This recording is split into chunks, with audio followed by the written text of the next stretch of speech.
you think of that? Yesterday was officially the full moon, but it looks pretty full still. On the way to work, I would say Wednesday morning, but it's only 11 p.m. on Tuesday. I'm finding that it's not that difficult to make a video every day, as long as I can get my camera downloaded. I can get the files downloaded every day. That doesn't seem to be too much of a strain, but editing is different. I'm getting behind on editing, so I've decided to take my laptop with me on the road, which is where I am now, and I wanted to tell you that somehow I lost the concept of confidence as the beginning of the word crass.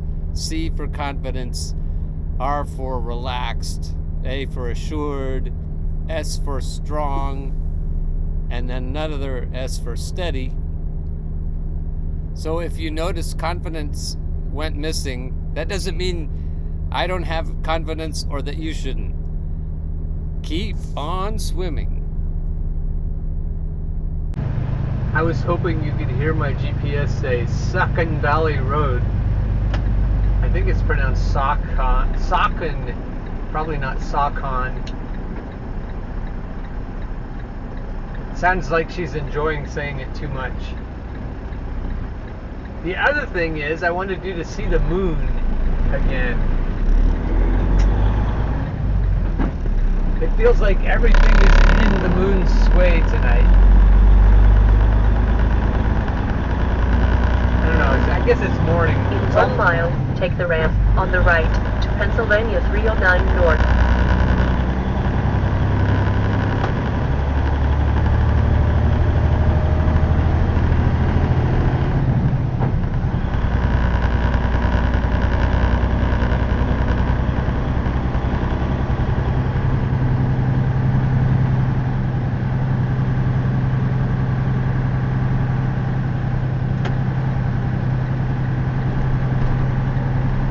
In 3/4 of a mile, take the ramp on the right to Pennsylvania 309 North.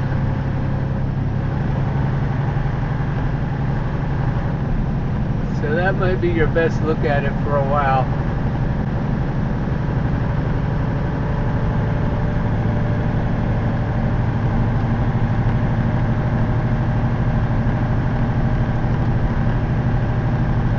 As she said, it looks immense!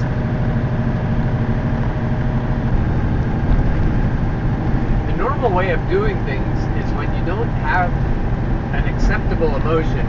If you feel bad, you try to think different thoughts so you'll feel better.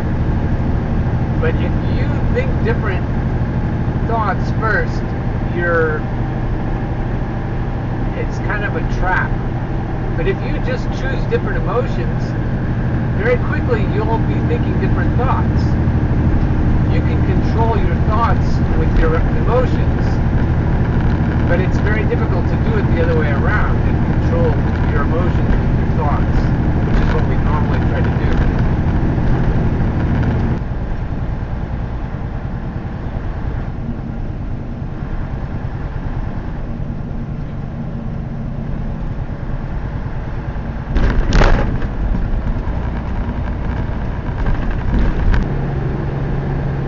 I wish you could see behind me. The sun's coming up and the horizon is all glowy.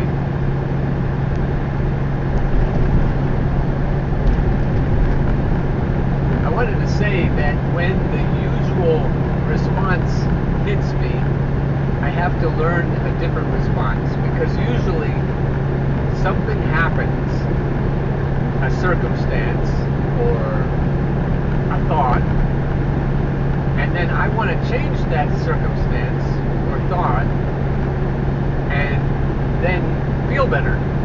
Because what hits me immediately is that I don't feel good. I don't like that feeling. And so then I want to change the circumstance so that I can feel better. And it doesn't work. I need to think of a new feeling not think of it. I need to feel a new feeling, regardless of what I'm thinking or experiencing. So, in my journey towards feeling what I want to feel, I was thinking about the kinds of feelings that I'm often combating. Emotionally, the worst place I can be in is reactive, with my buttons all out where anything can push them. So if pushing my buttons gets a predictable response in terms of my emotions, I want to disconnect all the buttons. Reactive. What's the opposite of reactive? And I started to go through, I started to think, confident. Because if you're confident, you don't react. You don't just knee-jerk. You think things through when you're confident. And I thought to myself, what else makes me immune to being reactive? Relaxed makes me immune. If I'm relaxed as a general state of being, if that's my default, and I'm going along almost all the time in a relaxed state, then I'm not going to knee-jerk. Excitable people are the ones who do that, and relaxed people don't. Assurance can be a religious word, but assured, not so much. So that's the next one, assured.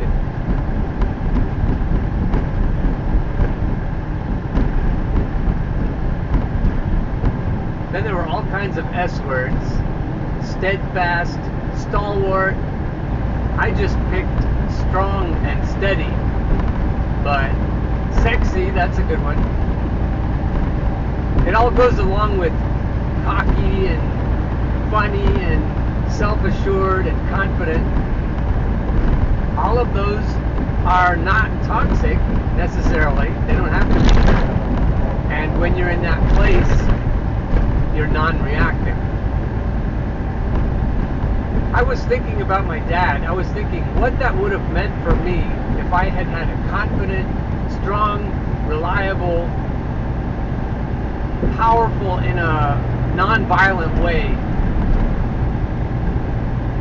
Not like a volcano, but more like a sunset. If I had been raised by someone who had that much confidence in himself, then he would have been able to instill confidence in me, as opposed to robbing me of my confidence.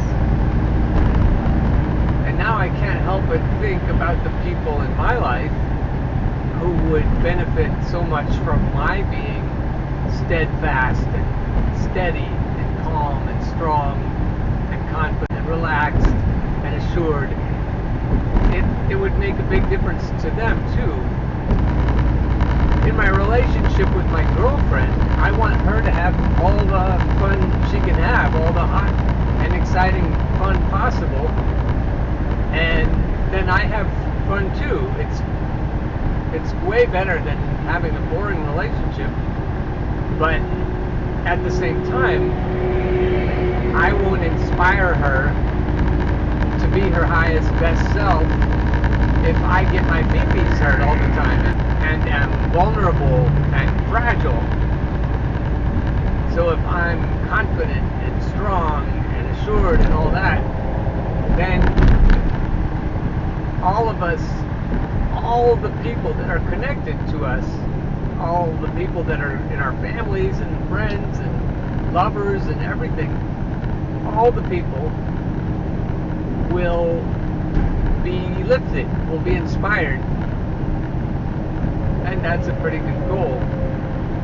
And it all comes down to emotions. It all comes down to choosing your emotions instead of letting them choose you. And it really is possible. And that's where everything changes. That's where everything in life changes. Once you figure out that it's possible and you determine that you are going to do it, no matter what. even emotions like giving up, like despair, or even just fatigue, a lack of resolve, a lack of willpower, all those are emotions. And if you just shut them out, like I was trying to shut out being reactive, you could choose something else, like resolve or determination or willpower. Those are emotions too, or at least they have emotions connected to them.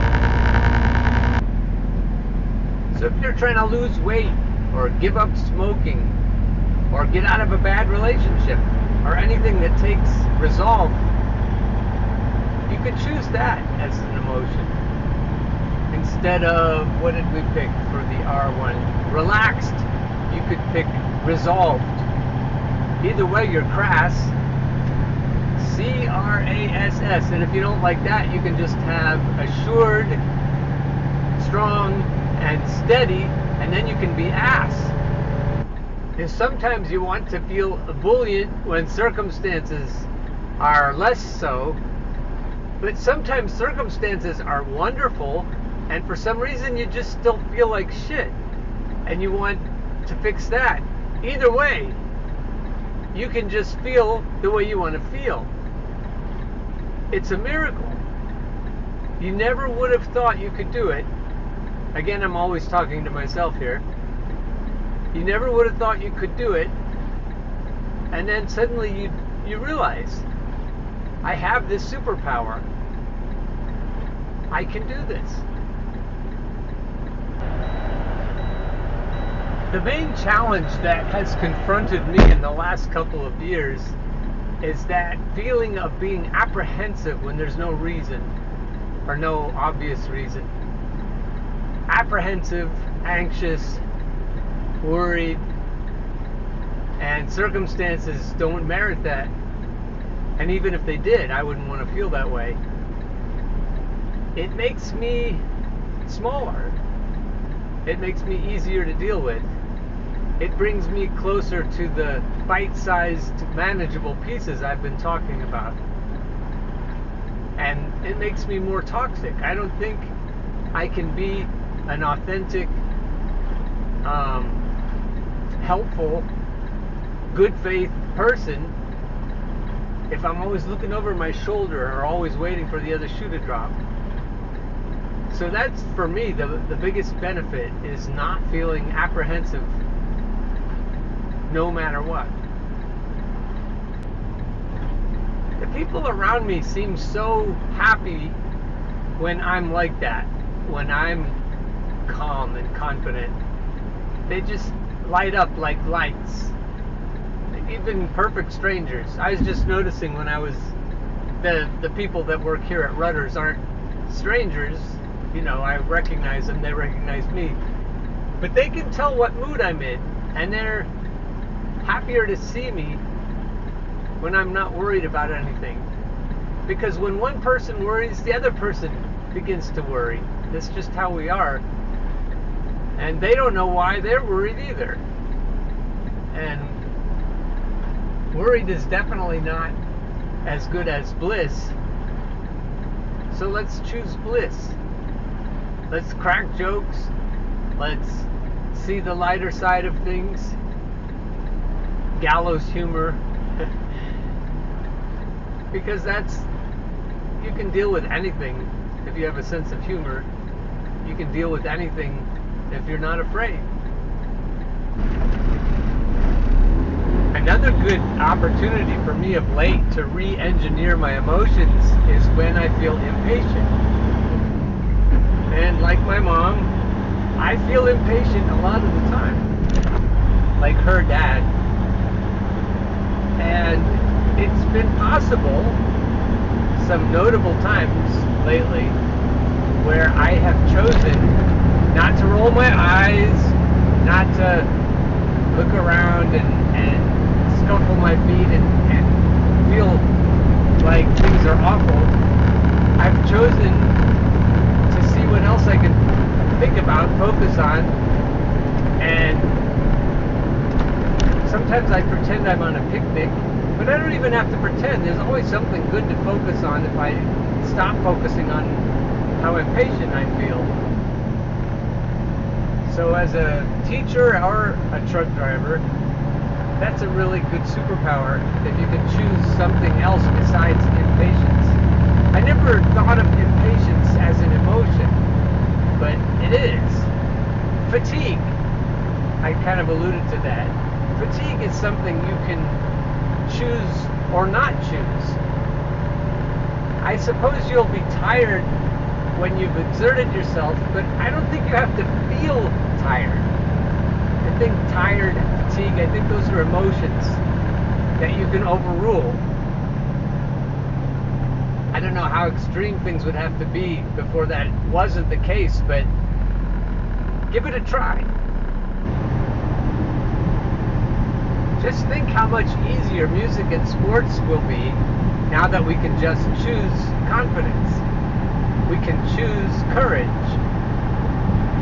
We can overrule stage fright. We can overrule writer's block. We can overrule that stumbly, fumbly feeling when we think everyone's watching us and we're about to try to catch a ball. We can just choose that, and we can teach children to choose that. Think how much better they'll be if we teach them that, as opposed to all the skills. And even more so, a lot of teachers think it's their job to teach everyone how wrong they are, to show them in every detail how they're fucking it up.